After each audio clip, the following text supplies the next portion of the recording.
नमस्कार। आज हम अपने पास इस वीडियो के अंदर डिस्कशन करने जा रहे हैं relating to the amendments in accounts and advance accounts both IPCC as well as inter for May 2019 examination, जो कि अब आपके पास डिलेड एग्जामिनेशन हो रहे हैं। मे के लास्ट वीक से अब आपके पास शुरू होंगे, तो हम उसको लेके अपने पास आज अमेंडमेंट्स को लेके बात करने जा रहे हैं। आई होप स्टूडेंट्स आप लोगों की सबकी तैयारी बहुत ही अच्छे से चल रही है। Now let us discuss about the amendments जो आपके पास एप्लीकेबल है for your subject of accountancy and advance account. ये अमेंडमेंट बहुत ही ज़्यादा बेसिक है इस बार के लिए और बहुत ही कम अमेंडमेंट्स आपके पास रेलिवेंट है, ठीक है ना। मेनली जो अमेंडमेंट्स है वो आपके पास जो कंपनी अकाउंट चैप्टर है उससे रिलेटेड आ रही है। सो मैं यहाँ पे आपको साथ के साथ बता दूंगा कौन सी अमेंडमेंट अकाउंट्स के लिए और कौन सी एडवांस अकाउंट के लिए आ रही है ना। सबसे पहले जो आपके पास अमेंडमेंट आ रही है वो आ रही है schedule 3 of the Companies Act 2013 के लिए। नाउ इसमें दो चीजों को लेके अमेंडमेंट्स यहाँ पे एप्लीकेबल है। One is about the asset side को लेके जो फॉर्मेट में आपके पास है, another is of the reserve and surplus. Now सबसे पहले आपके पास आती है जो एसेट साइड है। एसेट साइड के जब हम फॉर्मेट देखते हैं स्टूडेंट, तो सबसे पहले देखते हैं नॉन करंट एसेट्स आपके पास, फिर करंट एसेट्स। नॉन करंट के अंदर आपके पास बाइफर्केशन किस चीज की आती है? Fixed assets. फिक्स के अंदर भी आपके पास चार चीजें होती है, टेंजिबल, इनटेंजिबल, ये है जो बने हुए आपके पास रेडियो, देन जो बन रहे हैं कैपिटल डब्ल्यूआई पर, इनटेंजिबल अंडर डेवलपमेंट। ना अर्लियर आपके पास यही था ना। अब एक जो अमेंडमेंट आपके पास आई है वो अमेंडमेंट में जो चेंज लाया गया है वो चेंज लाया गया है कि ये जो आपके पास फिक्स एसेट्स का नेम है वो उन्होंने चेंज कर दिया गया है प्रॉपर्टी प्लांट एंड इक्विपमेंट। ये नेम क्या चेंज कर दिया इन्होंने? Property plant and equipment. मैंने जितनी भी अमेंडमेंट्स हैं उन सबके अर्लियर वाले एस्पेक्ट को लिखा और जो अब लेटेस्ट है वो मैं आपके साथ साथ इस वीडियो में डिस्कस करता रहूंगा। तो शॉर्ट में जिसे हम क्या बोलते हैं? पीपीई। तो फिक्स एसेट्स का अब नाम आपके पास जो आपको है, जो पहले आप यूज करते थे तो उसकी जगह क्या यूज करेंगे? Property plant and equipment student. Because पहले जो एक अकाउंटिंग स्टैंडर्ड नंबर 10 वो फिक्स एसेट्स हुआ करता था, वो भी अब आपके पास क्या चेंज हो चुका है? वो तो काफी पहले ही हो गया था, ASN property plant and equipment.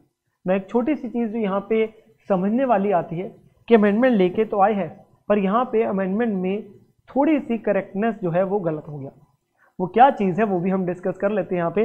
वो ये है कि जो एएस10 प्रॉपर्टी प्लांट एंड इक्विपमेंट है वो अप्लाई होता है सिर्फ टेंजिबल आइटम्स को, क्योंकि एक अलग से AS26 इनटेंजिबल एसेट जो कि ग्रुप 2 में किया जाता है बच्चों के द्वारा ना। सही मायने में जो नाम चेंज होना चाहिए था वो चेंज होना चाहिए था टेंजिबल एसेट्स का टू PPE, तो होना ये वाला चाहिए था। जबकि इंस्टीट्यूट ने जो हमारे पास है अमेंडमेंट, इंस्टीट्यूट के द्वारा नहीं एमसीए के द्वारा जो अमेंडमेंट आई है यहाँ पे वो आई है कि उन्होंने फिक्स्ड एसेट्स का नाम चेंज करके प्रॉपर्टी प्लांट एंड इक्विपमेंट कर दिया है। सो अभी के लिए हमारे पास एग्जाम में जो हमें यूज करना है वो ध्यान क्या रखना है? फिक्स्ड एसेट्स नहीं अब यूज करना आपको नॉन करंट एसेट के अंडर, उसकी जगह क्या यूज करेंगे? Property plant and equipment. अभी के लिए आपके यही एप्लीकेबल है। सेकेंड जो आपके पास अमेंडमेंट आई है वो आई है आपके पास रिजर्व्स एंड सरप्लस। जब आप शेयर होल्डर फंड लिखते हैं तो वहां पे शेयर कैपिटल है, फिर रिजर्व्स एंड सरप्लस है। वहां पे एक आपका रिजर्व्स एंड सरप्लस में अलग अलग प्रकार के आते हैं। आपके पास कैपिटल रिजर्व है, आपके पास PNL आते हैं, आपके पास कैपिटल रिडम्पशन रिजर्व है, देयर इज वन आपके पास securities premium reserve. Now earlier name जो आपके पास था वो था सिक्योरिटीज प्रीमियम रिजर्व। नाउ यहां से रिजर्व वर्ड काट के अब इसका नाम क्या अकेला रख दिया? Securities premium.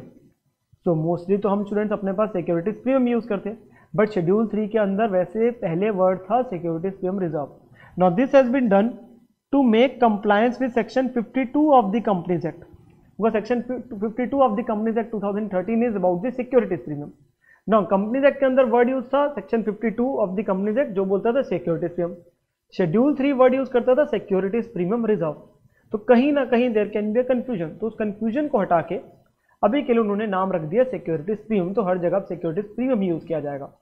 नो मोस्टली जब हम अपनी एंट्रीज वगैरह डालते हैं जो ज़्यादातर स्टूडेंट्स के में देखा जाता है वो वर्ड सिक्योरिटीज प्रीमियम यूज करते हैं, रिजर्व नहीं यूज करते थे। तो आपके पास वैसे भी ऐसे कोई बहुत आपके पास ऐसी रेलिवेंट अमेंडमेंट नहीं है कि फर्क डाले, बट काफी बार स्टूडेंट्स क्या करते थे जब शॉर्ट में लिखते तो SPR लिख देते थे। अब वो ऑब्वियसली गलत है क्योंकि वहां पे SPR mean securities premium reserve, तो वो गलत है। और वैसे भी हम एब्रीविएशन इस्तेमाल करना हमेशा बोलते हैं कि आपके पास गलत अप्रोच है। Always write the full name and the full name is now securities premium instead of आपका securities premium reserve. That's the next amendment. तो आपके पास इतनी कोई आपके पास मेन आपके पास अमेंडमेंट नहीं है। पहली वाली अमेंडमेंट फिर भी आपके पास रेलिवेंट है अबाउट दी फिक्स्ड एसेट जिसे अब यूज करना है प्रॉपर्टी प्लांट इक्विपमेंट। अगर मैं बात करूं आपके पास जो एडवांस अकाउंट्स के बच्चे हैं उनके लिए एप्लीकेबल अमेंडमेंट जो है वो यही थी, बिकॉज अगली वाली जो आ रही है वो सिर्फ और सिर्फ जो है अकाउंट्स के बच्चों के लिए आ रही है, ग्रुप 1 के जो बच्चे हैं, ठीक है ना। नाउ नेक्स्ट अमेंडमेंट हमारी आ रही है जो हम फाइनल अकाउंट्स का ही चैप्टर करते हैं जहां पे मैनेजरियल रेम्युनरेशन को लेके बात करते हैं। सो जो डायरेक्टर्स आपके पास है पब्लिक कंपनी के केस में उनके लिए रेम्युनरेशन के लिए कुछ लिमिट्स वगैरह प्रिस्क्राइब्ड है इन केस ऑफ अगर प्रॉफिट्स एडिक्वेट है या प्रॉफिट्स इनएडिक्वेट है तो अलग अलग केसेस में। अगर प्रॉफिट्स एडिक्वेट है तो हमारे अर्लियर क्या रहता था कि आप मैक्सिमम टू मैक्सिमम सबको मिला के आप 11% ऑफ प्रॉफिट से ज्यादा नहीं, आप अप टू 11% तक दे सकते हो प्रॉफिट का। बट और उसके अंदर भी कुछ लिमिट थी कि अगर इंडिविजुअल है तो 5, एक से ज्यादा है होल टाइम तो 10, पार्ट टाइम के लिए अलग से होता था 1%, 3% वगैरह। But overall it can not be more than 11% अगर हम सारी लिमिट्स को देखें भी। अगर आप 11 से ज्यादा देना भी चाहते थे तो आप दे सकते थे, और उसके अंदर क्या था, आपको जनरल मीटिंग अपने पास बुला के शेयर होल्डर्स की, ठीक है जी, एक मीटिंग आपको बुलानी थी जनरल मीटिंग में, वहां पे पास होना था ये, और आपको साथ के साथ अप्रूवल ऑफ सेंट्रल गवर्नमेंट चाहिए होता है। सो अगर आप 11% ऑफ प्रॉफिट से ज्यादा देना चाहते थे सो आपको in the general meeting of the shareholders with the obviously the consent of the central government ही आप अपना 11 से ज्यादा दे सकते थे। पर अब जो अमेंडमेंट आपके पास आई है वो ये आई है कि आपको अब approval of the central government की जरूरत नहीं है स्टूडेंट। सो अब ओनली आप जनरल मीटिंग के अंदर अपने पास रेजोल्यूशन पास करके अपने पास 11% से ज्यादा ऑथराइज कर सकते हैं remuneration. There is no requirement of getting the approval from central government. Then next आपके पास आता है अगर मेरे पास प्रॉफिट जो है वो इनएडिक्वेट है। अब इनएडिक्वेट प्रॉफिट्स के अंदर there was a criteria of effective capital. हम बोलते थे अगर इफेक्टिव कैपिटल आपके पास नेगेटिव है या अप टू आपके पास 5 करोड़ से तो देयर लिमिट रहते 60 लाख, 84 लाख, 120 लाख आपके पास, फिर एक लास्ट होता था 120 plus 0.01% in excess of 250 crore. तो देयर वर लिमिट्स, आपके पास वो लिमिट्स आर बिल्कुल सेम है कि on the base of effective capital हम वो लिमिट्स अप्लाई करते हैं, the limits are same absolutely. But वहां पे एक छोटा सा एक और क्लॉज था कि ये आपके पास जो है इन लिमिट्स को डबल किया जा सकता है अगर हम स्पेशल रेजोल्यूशन पास करते। हमारी ये सारी लिमिट्स जो है वो डबल हो जाएगी अमाउंट की अगर हम स्पेशल रेजोल्यूशन पास करते। नाउ द अमेंडमेंट इज ये जो डबल्ड वर्ड है आपके पास ये आपके पास हटा दिया गया है। तो आपके पास अब आपके पास अगर स्पेशल रेजोल्यूशन पास करते हैं तो आपने 1.5 गुना देना है या आपने 2.5 गुना देना है, आप बिल्कुल दे सकते हैं। ऐसा नहीं है कि there is a restriction about the कि आप डबल तक ही दे सकते हैं, आपने उससे ज्यादा देना तो भी आप दे सकते हैं स्पेशल रेजोल्यूशन पास करके, ठीक है ना। नाउ ये जो भी अमेंडमेंट मैनेजर रेम्युनरेशन की आ रही है they are not that much practically आपके पास जो एप्लीकेबल रहती है for the accountancy subject, more relevant in the आपके पास जो लॉ का आपका सब्जेक्ट है वहां पे ज्यादा इसके एप्लीकेबल रहते हैं। यहाँ पे जो प्रैक्टिकल क्वेश्चंस आते थे वो तो कंप्यूटेशन और मैनेजर रेम्युनरेशन रहते थे, वो ये नहीं रहते थे। अप्रूवल ऑफ सीजी वाला पार्ट हो गया, लिमिट्स को डबल किया जा सकता है कि नहीं, ठीक है ना। बट फिर भी हमें अपने सब्जेक्ट के लिए पता होना चाहिए। एंड थर्ड आपके पास जो आती है वो आती है आपके पास एक छोटी सी है, that is about the CDT and आपके पास DT, that is corporate dividend tax या डिविडेंड डिस्ट्रीब्यूशन टैक्स जो हम अपने पास लगाते हैं उसके रेट के ऊपर, उसके रेट के ऊपर आपके पास अमेंडमेंट है। और ये आपके पास इसलिए because there is a change in the आपके पास सेस रेट जब आप अपने इनकम टैक्स के अंदर भी पढ़ते हैं। सो आपके पास जो अर्लियर रेट था वो आपके पास था 17.304% और ये आपके पास बनता कैसे है, 15% बेसिक है प्लस 12% आपके पास सरचार्ज है प्लस उसके ऊपर 3% सेस लगता था, ठीक है ना।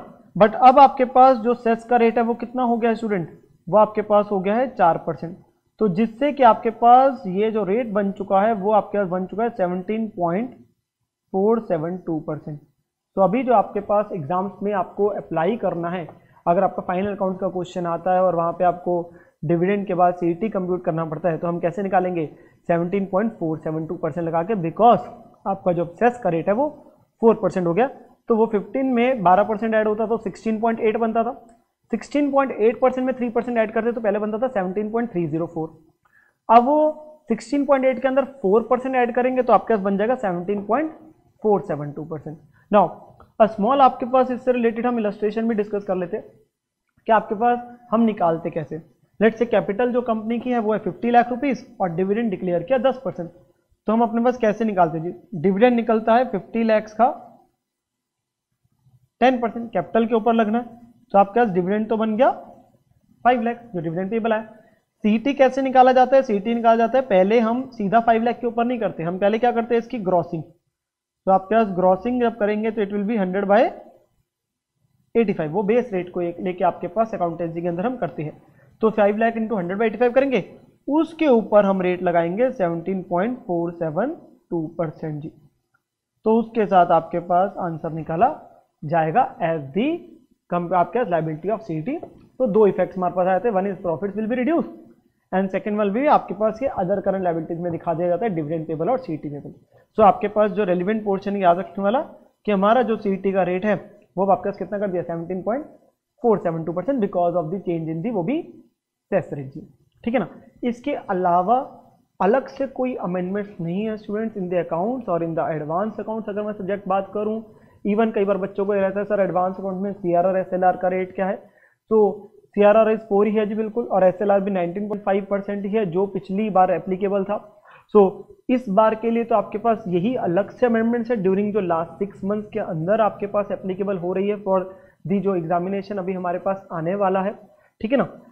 आपके पास पिछली अमेंडमेंट्स भी मैं आपके पास रिकमेंड करूंगा एक बार आप जरूर देख ले, तो उसकी जो वीडियो है वो आपके पास इस वीडियो के आपके पास लिंक में आपके पास नीचे दे रखी होगी, तो उसको भी अपने पास आप व्यू कर ले सो दैट आपके पास वो भी पता हो कि लास्ट टाइम कौन सी एप्लीकेबल थी, ठीक है ना, विद आपके पास दिस अमेंडमेंट्स। सो आपके पास जितना भी अपडेशन है वो आप लोगों को मिल जाएगी अकाउंट्स और एडवांस अकाउंट के सब्जेक्ट में। आई होप कि आप लोगों को अमेंडमेंट सबको अच्छे से आपके पास समझ आई होगी एंड अपने पास ये अमेंडमेंट्स को करते हुए अपने पास सब्जेक्ट्स की सारे सब्जेक्ट्स की अच्छे से तैयारी करें students and best of luck for your examination. Hope well कि आपके एग्जाम्स बहुत ही ज़्यादा अच्छे होंगे और बहुत ही ज़्यादा आप अच्छे नंबर लेके आएंगे। Thank you students, bye bye.